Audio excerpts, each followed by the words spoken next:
Hello दोस्तों, कैसे हैं आप सब। मुझे उम्मीद है आप सब बहुत अच्छे होंगे। तो आज मैं हिस्ट्री का फर्स्ट पार्ट लेके आई हूँ। कल मैंने आपसे पूरा सिलेबस डिस्कस कर दिया था, तो उसी सिलेबस के अकॉर्डिंग हम सारी सीरीज़ को अच्छे से पढ़ेंगे। तो जो हमारा पहला चैप्टर था वो था प्रागैतिहासिक काल, जिसे इंग्लिश में हम क्या कहते हैं, प्री हिस्ट्री कहते हैं। ठीक है, तो इसके बारे में हम पढ़ेंगे। तो मैं आपको थोड़ा इंट्रोडक्शन दे देती हूँ। जो प्री हिस्ट्री हमारा पीरियड था, इसमें जो भी चीज़ें मिली हैं वो पुरातात्विक साक्ष्य उपलब्ध हुए हैं। कोई भी लिखित साक्ष्य उपलब्ध नहीं हुआ है कि भाई यहाँ से कोई लिखा हुआ चीज़ मिल गया तो उसके बेस पे हमने कह दिया कि ये प्रागैतिहासिक काल का है। नहीं, यहाँ से केवल पुरातात्विक साक्ष्य हमें प्राप्त हुए हैं। अब आपके मन में क्वेश्चन उठ रहा होगा कि पुरातात्विक साक्ष्य होते क्या हैं। तो एक एग्जाम्पल के रूप में समझिए, बिल्कुल सिंपल लैंग्वेज में समझना है। ठीक है, तो पुरातात्विक होता क्या है। जैसे मैंने आपको कह दिया कि मैंने आपको किसी जगह पे लेके चली गई, मैंने आपसे कहा कि यहाँ के इतिहास के बारे में मुझे बताइए, तो आप वहाँ किताबें थोड़ा ही ना ढूंढेंगे या आपको किताबें थोड़ा ही ना मिलेगी। आप क्या करेंगे, आपके पास एकमात्र साधन होगा कि आप वहाँ खुदाई करनी शुरू करेंगे कि भाई कुछ पहली बची हुई चीज़ें, कोई दबी हुई हो नीचे, कोई अवशेष मिल जाए। ठीक है, तो आप क्या करेंगे, खुदाई करेंगे। खुदाई में आपको वहाँ से क्या मिलेगी, बहुत सारी चीज़ें प्राप्त हो सकती हैं। तो आप उस बेस पे कहेंगे कि इस टाइम पे ये चीज़ें यूज़ होती थी। ठीक है, उसे ही कहते हैं, जो वो चीज़ें मिलती हैं उन्हें कहते हैं पुरातात्विक साक्ष्य। ठीक है, क्लियर। अब देखते हैं जो प्रागैतिहासिक काल हमारा रहा है वो सिर्फ पुरातात्विक साक्ष्य के बेस पे ही हम पढ़ेंगे। ठीक है, चलिए स्टार्ट करते हैं। जो प्राचीन भारत इतिहास की पृष्ठभूमि है, मतलब जो हमारा प्राचीन इतिहास है, उसे उसे हम 3 भागों में बांटते हैं। पूरी हिस्ट्री को भी कितने भागों में बांटते हैं, 3 में। तो उसमें प्राचीन को भी कितने में बांटते हैं, 3 में। तो जो पहला है हमारा, पहला है प्राग ऐतिहासिक। ठीक है, जिसे क्या कहते हैं, प्री हिस्ट्री। सेकंड आता है आग ऐतिहासिक, जिसे क्या कहते हैं, प्रोटो हिस्ट्री। और तीसरा आता है ऐतिहासिक। क्लियर, इतनी चीज़ क्लियर हो गई, 3 भाग हो गए भाई। तो जो प्राक ऐतिहासिक है वो क्या है, पुरातात्विक साक्ष्य उपलब्ध हैं, जो कि मैंने आपको बताया है। ठीक है, इसमें आपको सारे पुरातात्विक साक्ष्य उपलब्ध होंगे। लिखित साक्ष्य नहीं मिलेंगे, एक भी लिखित साक्ष्य नहीं मिलेगा। और जो ये आग ऐतिहासिक है, इसमें पुरातात्विक साक्ष्य इसमें भी उपलब्ध होंगे और लिखित साक्ष्य इसमें उपलब्ध तो होंगे, लेकिन उन्हें पढ़ा नहीं जा सकेगा। ठीक है, उन्हें क्या नहीं किया जा सकेगा, पढ़ा नहीं जा सकेगा। और जो ऐतिहासिक काल है उसमें क्या होगा, पुरातात्विक साक्ष्य भी उपलब्ध होंगे और जो लिखित साक्ष्य हैं वो भी उपलब्ध होंगे। क्लियर, तीनों में डिफरेंस समझ में आ गया। चलिए बढ़ते हैं आगे की ओर। जो प्राक ऐतिहासिक है इसका उदाहरण क्या है, यहाँ से मिली बस्तियाँ, अस्थि और आदि चीज़ें। और जो ये आग ऐतिहासिक है इसमें आ जाता है हड़प्पा काल। हड़प्पा काल के बारे में मैं आपको बताऊंगी जब मैं इसके बारे में पढ़ाऊंगी। बहुत इंटरेस्टिंग चैप्टर है। इसमें बहुत सारी वो मिली है, लिपि मिली है, लेकिन उसे पढ़ा नहीं जा सका है, तो इसलिए हमने उसे किस में रख दिया, आग ऐतिहासिक में रख दिया। क्लियर। इसके बाद आता है ऐतिहासिक। उसमें क्या होता है, बौद्ध, जैन और महाजनपद काल। बौद्ध में क्या है, उनके बहुत सारे क्या मिले हैं, बौद्ध के त्रिपिटक, विनय पिटक, सूत पिटक। ठीक है, ऐसे ही जैन में भी बहुत सारे उनके सिद्धांत मिले हैं। और महाजनपद काल के बारे में भी हम पढ़ सकते हैं, बहुत सारी पुस्तकें मिली हैं। तो मेरा कहने का मतलब है जो हमारा प्राग ऐतिहासिक काल है वो सिर्फ पुरातात्विक साक्ष्यों पर बेस है, और जो हमारा ऐतिहासिक काल है उसमें आपको लिखित सामग्री भी मिलेगी और पुरातात्विक स्रोत भी मिल सकते हैं। क्लियर। चलिए आगे चलते हैं। अब प्राग ऐतिहासिक काल जो हम पढ़ रहे हैं ये होता क्या है, तो ये होता है, चलो मैं बताती हूँ, ऐसा काल जिसमें लिखित साक्ष्य उपलब्ध ना हो, सिर्फ पुरातात्विक साक्ष्यों पर ही निर्भर रहना पड़े। ये चीज़ मैंने आपको स्टार्टिंग में क्लियर कर दी थी, उसी की ही एक डेफिनेशन मैंने आपको समझाने के लिए यहाँ पे लिख दी है कि सिर्फ पुरातात्विक साक्ष्य मिलते हों, लिखित साक्ष्य उपलब्ध न हो। ठीक है, भारत में पुरातात्विक खोज का इतिहास, कि भाई भारत में कैसे पता चला कि ये पुरातात्विक है, यहाँ से कहाँ से पुरातात्विक स्रोत पता चले कि हाँ यहाँ भी लोग रहते थे। तो सर्वप्रथम, बहुत इंपॉर्टेंट है, एग्जाम में पूछा जाएगा 101%। ठीक है, तो सर्वप्रथम कहाँ से मिला है, 1863 ईस्वी में। हमने हमारे देश में ट्रेन कब चली थी? पहली 1853 में चली थी, मुंबई से ठाणे तक। उसके 10 साल बाद, याद रखने के लिए लिंक कर रही हूँ कि उसके 10 साल बाद रॉबर्ट ब्रूस फूट, ठीक है, रॉबर्ट ब्रूस फूट जो वैज्ञानिक थे, ठीक है, जो सर्वे ऑफ इंडिया है हमारा, उसके क्या थे, हेड थे। उन्होंने पल्लवरम, तमिलनाडु, पल्लवरम कहाँ है? तमिलनाडु में।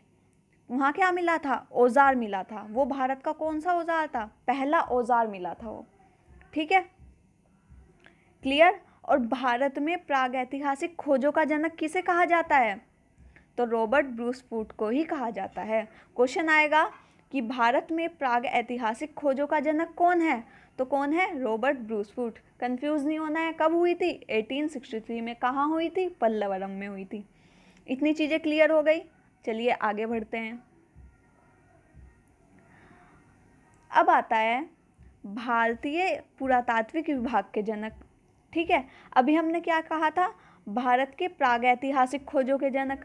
अब पुरातात्विक विभाग, पुरातात्विक विभाग का मतलब भाई जो हमें चीज़ें मिल गई उन्हें हम कहीं रखेंगे भी तो, ऐसे थोड़ा ही ना एक जगह इकट्ठी करके रखेंगे। तो जो पुरातात्विक विभाग खोजा था वो क्या, उसके जनक कौन है? उसके जनक हैं अलेक्जेंडर कनिंघम। कब? 1861 में इन्होंने पुरातात्विक विभाग बनाया था। मतलब जो रॉबर्ट ब्रूस फूट थे उन्होंने क्या किया था? 1863 में तो चीज़ें खोजी, ठीक है। तो 1861 से मतलब उससे 2 साल पहले क्या बन गया था? विभाग बन गया था। तो उन्होंने चीज़ें खोज के कहाँ रखी? इस विभाग में रखी। क्लियर। चीज़ों को लिंक करके याद करोगे तो ज़्यादा समय तक, लंबे समय तक याद रहेंगी और कभी नहीं भूलोगे। नोट के तौर पे मैंने एक इम्पोर्टेंट चीज़ लिखी है। वर्तमान समय में जो पुरातात्विक विभाग है हमारा, वो किसके अंडर आता है? वो संस्कृति मंत्रालय के अंदर आता है। मतलब वही इसकी देखरेख करती है, ठीक है। नेक्स्ट आता है पुरातात्विक थॉमस ने कोपेनहेगन संग्रहालय, डेनमार्क। कहाँ है ये संग्रहालय? कोपेनहेगन, डेनमार्क में है। में रखी वस्तुओं के आधार पर प्रागैतिहासिक काल को 3 भागों में बांटा है, ठीक है। तो जो प्रागैतिहासिक काल को उसने कितने भागों में बांटा है? 3 भाग में बांटा है। जैसे हम पूरी देखो, पूरी हिस्ट्री को हमने कितने में बांटा था? 3 में बांटा था। मतलब 3 इतिहास का लकी नंबर है भाई, प्राचीन, मध्य और आधुनिक, ठीक है। 3 में बांटा था। उसके बाद प्राचीन भारतीय पृष्ठभूमि हमने कितने में भागी थी? जो प्राचीन भारत है वो कितने में बांटा था? प्राक, आज्ञा और ऐतिहासिक। अब प्राग ऐतिहासिक को भी कितने में बांट रहे हैं? 3 में बांट रहे हैं। चलिए देखते हैं कौन कौन से हैं ये भाई। तो जो प्रागैतिहासिक काल के हैं ये कौन से हैं? पहला है पुरापाषाण काल, सेकंड है कांस्य युग एंड थर्ड आ जाता है लौह युग, ठीक है। अब हम इन तीनों के बारे में पढ़ेंगे। तो सबसे पहले ले लेते हैं पाषाण काल, ठीक है। तो पाषाण काल जो है वो 3 भागों में है। वो भी 3 मैंने क्या है कहा है? लक्की नंबर है, ठीक है। तो 3 भागों में हम पाषाण काल को बांट देते हैं। पहला आता है पुरापाषाण, दूसरा मध्य एंड थर्ड नवपाषाण काल। क्लियर। यहाँ तक चीज़ों को समझ के याद करना है, रटना कुछ नहीं है, बहुत सिंपल है। कोई चीज़ समझ में ना आए आप मुझे कमेंट बॉक्स में कमेंट करके पूछ सकते हैं। अब देखिए नोट, भारत में सबसे पुराने पाषाण उपकरण कहाँ मिले हैं? बोरी महाराष्ट्र से प्राप्त हुए हैं। कहाँ से प्राप्त हुए हैं? बोरी महाराष्ट्र। भाई कोई भी चीज़ हमारे घर में एक्स्ट्रा होती है, मतलब उसके हमें यूज़ नहीं होती है, पुरानी चीज़ होती है, तो हम उसे बोरी में लपेट के, बोरी जो एक बहुत से लोग जानते भी होंगे, बोरी एक थैले के रूप में होता है, उसे हम उस बोरी में करके रख देते हैं, ठीक है। तो सबसे क्या चीज़ रखते हैं? पुरानी चीज़ रखते हैं। तो पुराने उपकरण कहाँ मिले हैं? बोरी महाराष्ट्र। याद करने के लिए बता रही हूँ, ध्यान से याद रखिएगा। नेक्स्ट आता है हमारा पुरापाषाण काल, ठीक है। पाषाण काल को हमने 3 में बांटा था, उसमें अब पहला ले लेते हैं पुरापाषाण काल, जिसे हम क्या कहते हैं? पैलियोलिथिक पीरियड भी कहते हैं। इसका समय क्या है? इसका समय है 25 लाख ईसा पूर्व से 10,000 ईसा पूर्व तक, ठीक है। ईसा पूर्व को इंग्लिश में कहते हैं BC, बिफोर क्राइस्ट, ठीक है।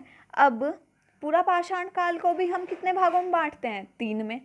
पूर्व पाषाण, मध्य पुरापाषाण और उच्च पुरापाषाण। क्लियर। अब नेक्स्ट आता है अब भाई हम कैसे पता लगाएंगे कि ये पूरा पाषाण के हैं? ठीक है, तो हम इसे कैसे पता लगाएंगे, इसके लिए कुछ लक्षण दिए गए हैं। तो कैसे? आखेट व शिकारी थे। इस समय क्या होता था, लोग बाग शिकार करते थे और खाद्य संग्राहक थे, मतलब खाने के लिए इधर उधर खाते तो थे ही भाई, जब इंसान खाएगा तभी तो जीवित रहेगा, तो खाद्य संग्राहक थे। पशुपालन का ज्ञान नहीं था भाई, उन्हें पशुपालन का बिल्कुल ज्ञान नहीं था। उन्हें तो कोई भी पशु दिखता था तो उसका शिकार करके वो क्या करते थे, खा जाते थे। उन्हें कोई ज्ञान नहीं था कि हम पशु को पाल भी सकते हैं। उसके बाद आग का ज्ञान था, किंतु उपयोग का ज्ञान नहीं था। आपसे क्वेश्चन पूछ सकता है कि कौन से काल में मनुष्य को आग का ज्ञान था, तो आप क्या लगाएंगे, पूरा पाषाण काल। ठीक है, उपयोग का ज्ञान कब आया था, नवपाषाण में। ठीक है, तो आपको कंफ्यूज करेगा, लेकिन आपको ध्यान से अच्छे से क्वेश्चन पढ़ के तब अटेम्प्ट करना है। अब आ जाता है इस समय के औजार। भाई जब शिकार करते हैं तो शिकार भी तो किसी चीज़ से करते होंगे, तो जो औजार हैं इस समय के औजार क्या हैं, इस समय के औजार स्फटिक या क्वार्टरजाइट के होते थे। कैसे होते थे, क्वार्टरजाइट और स्फटिक के होते थे। और पत्थर के शल्क, ब्लेड, फलक बनाया गया था इस समय। फलक, इस जो ये पीरियड है इसे फलक संस्कृति भी कहते हैं।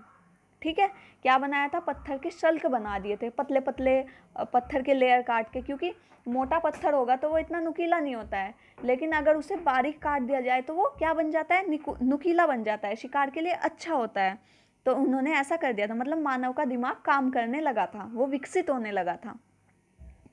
नेक्स्ट आ जाता है मोस्ट इम्पॉर्टेंट चीज़ें हैं, एग्जाम में यही चीज़ पूछी जाती है जो अब हम पढ़ने जा रहे हैं, बहुत ध्यान से पढ़ेंगे। अब हम पूरा पाषाण के बारे में बोल रहे हैं, तो कहाँ कहाँ से मिले हैं पूरा पाषाण के जो हमारे अवशेष मिले हैं? तो पहला है अतिरम पक्कम। कहाँ है ये? तमिलनाडु में है। और इसे किसने खोजा था? रॉबर्ट ब्रूस फुट, जो हमने पहले पढ़े थे, उनके मित्र किंग थे, उन्होंने इसे खोजा था।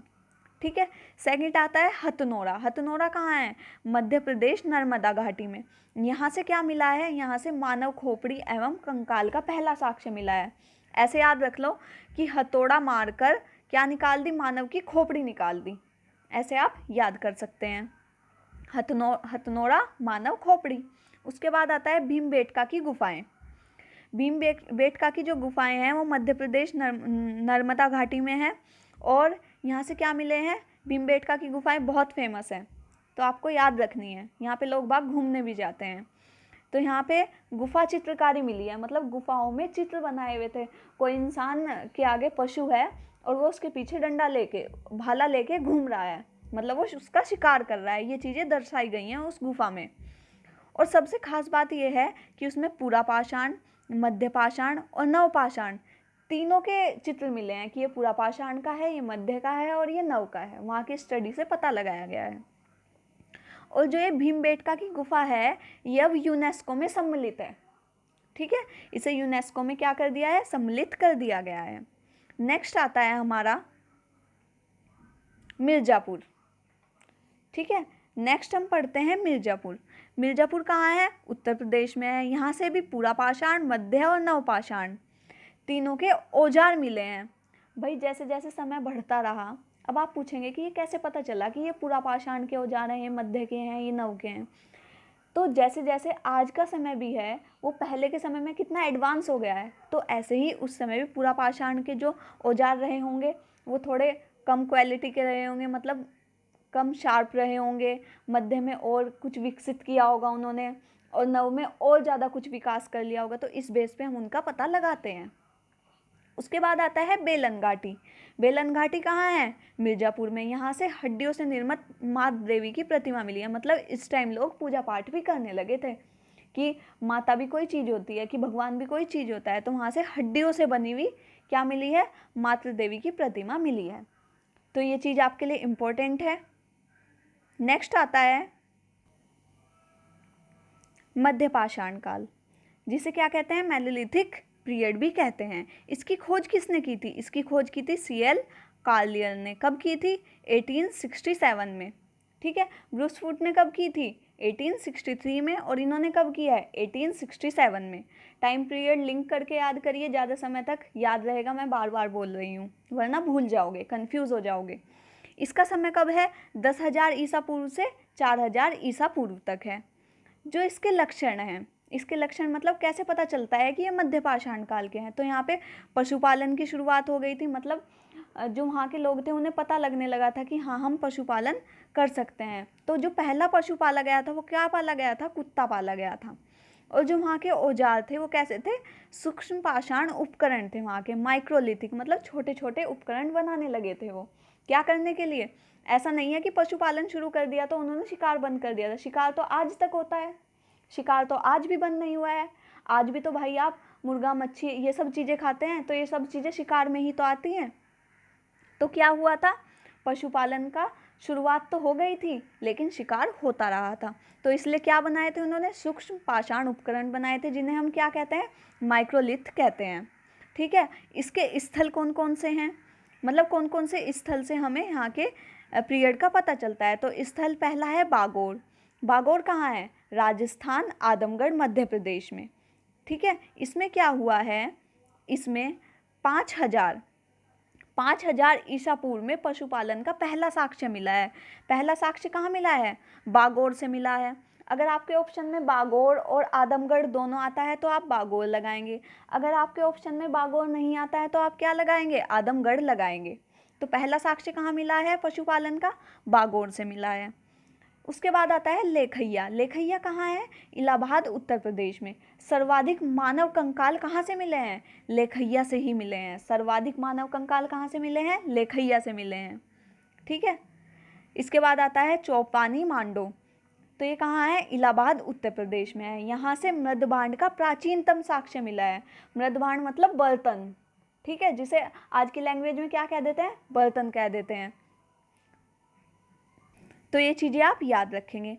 नेक्स्ट आता है प्रतापगढ़। ठीक है। प्रतापगढ़ एक ऐसा शहर है जहाँ पे 3 जगह अलग अलग क्या मिले हैं?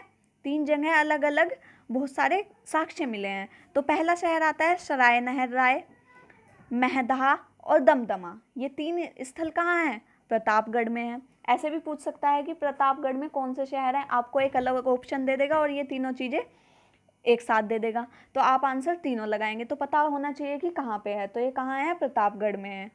ठीक है। अब जो इनके साक्ष्य मिले हैं अलग अलग, वो आप कैसे याद रखेंगे? तो भाई एक स्टोरी जान लेते हैं, स्टोरी के जरिए हम इसे याद रखेंगे। एक औरत थी, वो अपने आदमी से कहती है कि प्लीज़ मुझे एक आभूषण ला दीजिए। तो आदमी जो होता है वो आभूषण लेने जाता है, तो उसे कोई आभूषण नहीं देता है। तो वो क्या करती है? तो वो युद्ध करने लग जाता है। ठीक है भाई। जब उसने युद्ध किया, सराय नहर के पास जब युद्ध करना शुरू किया तो क्या मिल गया? युद्ध के साक्ष्य मिल गए। उसके बाद उसने 4 लोगों को मार दिया तो 4 नरकंकाल भी मिल गए भाई। उसके बाद उनका क्या बना दिया? वहाँ पे स्तंभ गर्त बना दिया, मतलब गड्ढे में उन्हें खोद के दबा दिया। कहाँ? सराय नहर के किनारे। उसके बाद क्या हुआ? उसने छीन लिया उनसे मृग का श्रृंग, मतलब मृग श्रृंग मतलब हिरण का श्रृंग, उसने छीन लिया और उसके छल्ले बना दिए। ठीक है। उसके बाद उसने हड्डियों के आभूषण बना दिए, उसके सींग से क्या बना दिए? आभूषण बना दिए। तो जब लोग बाग आए कि उस आदमी ने मारा है तो स्त्री पुरुष युगल समाधान, मतलब स्त्री और पुरुष दोनों को मार गिरा दिया।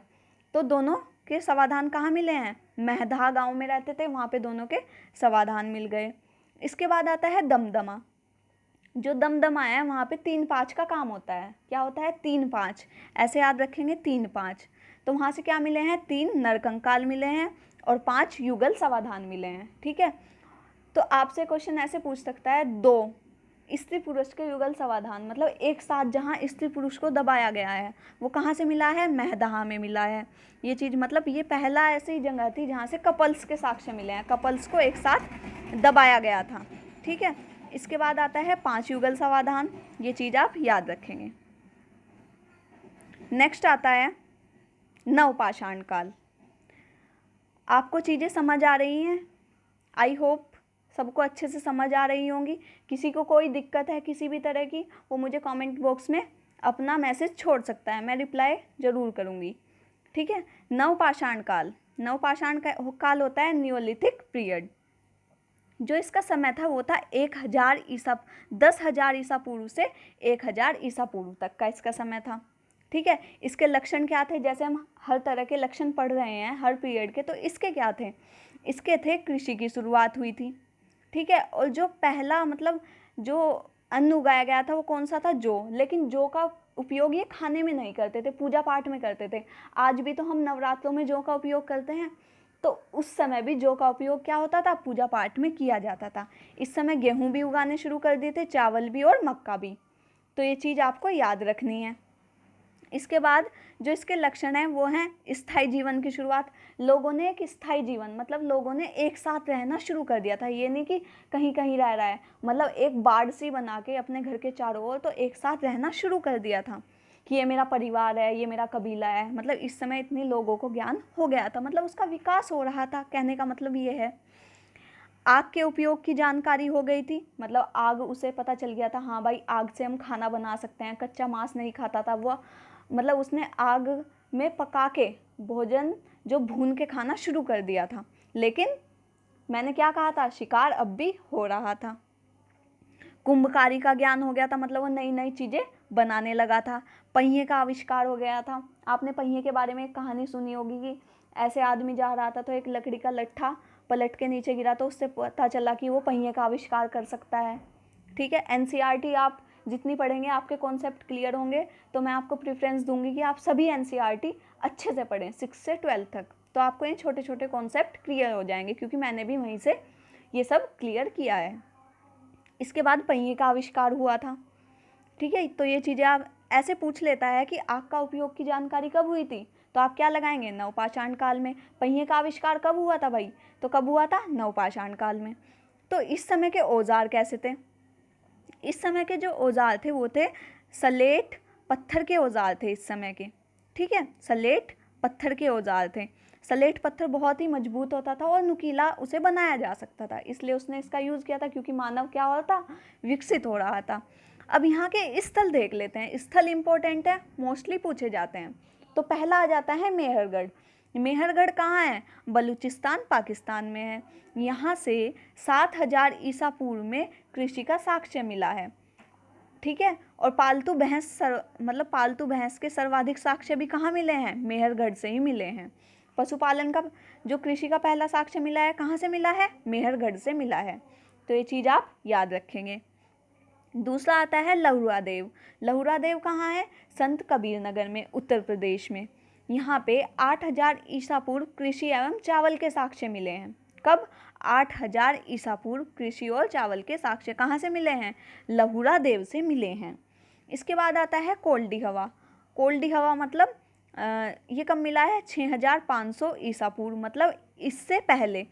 जब हम ईसा पूर्व की बात करते हैं तो जितना कम समय होगा, जितना ज़्यादा समय होगा वो उतना पहले होगा, और जितना कम होगा वो उससे भी पहले होता है। तो 6000 ईसा पूर्व क्या होता है, मतलब उल्टा हिसाब चलता है। तो 6000 ईसा पूर्व क्या था, चावल के साक्ष्य मिले थे। कहाँ से, कोल्डी हवा से। ऐसे याद रखेंगे भाई, ज़्यादा चावल रात को खाने से क्या हो जाता है, कोल्ड हो जाता है। तो उससे क्या हो गया, कोल्डी हवा। कहाँ से मिले हैं चावल के साक्ष्य पहले, कोल्डी हवा से मिले हैं। इसके बाद आता है चिरांद। चिरांद कहाँ है, सारण बिहार में। तो यहाँ से क्या मिला है, हड्डियों के उपकरण प्राप्त हुए हैं चिरांद से, ठीक है। ये चीज़ आप याद रखेंगे। इसके बाद आ जाता है कश्मीर। कश्मीर से क्या हुआ है, कश्मीर के दो वो हैं स्थल, बुर्जहोम और गुफ कराल, दोनों इम्पोर्टेंट हैं, ध्यान से सुनिएगा। जो बुर्जहोम का मतलब होता है, अर्थ होता है, वह है जन्म स्थान, ठीक है। और जो गफ्र कराल का अर्थ होता है वो होता है कुमार की गुफा। दोनों चीज़ें याद रखिएगा। अब बुर्जहोम की बात कर लेते हैं। यहाँ के लोग थे जो वो गड्ढों में रहते थे। गड्ढों का मतलब गर्त में, मतलब गुफा में रहते थे, ज़मीन के अंदर गुफा खोद के उसमें रहते थे यहाँ के लोग। कहाँ के, बुर्जहोम के। तो पहले साक्ष्य कहाँ मिले हैं, गुफा में रहने वाले, गर्त में रहने वाले बुर्जहोम से मिले हैं। शिकार किसका करते थे, मछली पालन का करते थे, ठीक है भाई। जब गड्ढों में रहेंगे तो क्या होगा, तो निचली चीज़ को ही ज़्यादा पसंद करेंगे, ऐसे याद रख सकते हैं। तो निचली चीज़ कहाँ होती है, तो मछली वगैरह कहाँ होती है, निचली चीज़ पानी में होती है, पानी के अंदर होती है, ठीक है। उसके बाद क्या हुआ, मालिक के साथ कुत्ता पाया गया, दफनाया गया। कहाँ से, बुर्जहोम में। मतलब एक बुर्जहोम में ऐसा स्थल पाया गया था, कुत्ते का पालन तो शुरू ही कर दिया था, पशुपालन, ठीक है। तो एक ऐसा स्थान था जहाँ मालिक के साथ कुत्ते को भी दफनाया गया था, मतलब दोनों के अवशेष एक साथ प्राप्त हुए थे। वो कौन सा स्थल है? बुर्ज होम है। इसके बाद गुफकराल की बात कर लेते हैं। यहाँ से कृषि के साक्ष्य मिले हैं और पशुपालन के साक्ष्य मिले हैं। ये पहला स्थान है जहाँ दोनों साक्ष्य एक साथ मिले हैं, कृषि भी और पशुपालन भी। दोनों साक्ष्य कहाँ से एक साथ मिले हैं? कश्मीर से मिले हैं। तो आज की वीडियो में इतना ही। नेक्स्ट में मैं इसका सेकंड पार्ट बनाऊंगी, जिसे हम आगे की सीरीज़ में पढ़ेंगे, ठीक है। क्योंकि अगर मैं इसमें बनाती तो आप कंफ्यूज हो जाते।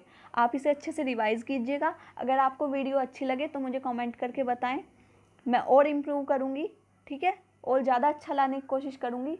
अगर आपको चीज़ें याद नहीं होती हैं तो उसके लिए आप 1 या 2 बार वीडियो देखें या साथ साथ नोट करते चलें। जब तक आप अपने नोट्स नहीं बनाओगे तब तक मैं नहीं मानती कि आपको चीज़ें याद हो जाएंगी, क्योंकि आप एग्ज़ाम के टाइम पे सिर्फ अपने नोट्स ही रिवाइज़ कर सकते हैं। आप पूरी बुक उठा के नहीं बैठ सकते हैं। सिर्फ नोट्स ही ऐसी चीज़ होती है जिसे हम एक नज़र में देख सकते हैं एग्ज़ाम से पहले। तो इसलिए मैं प्रेफरेंस दूंगी कि आप अपने नोट्स बनाएं, अच्छे से याद करें, अच्छे से पढ़ाई करें, ठीक है।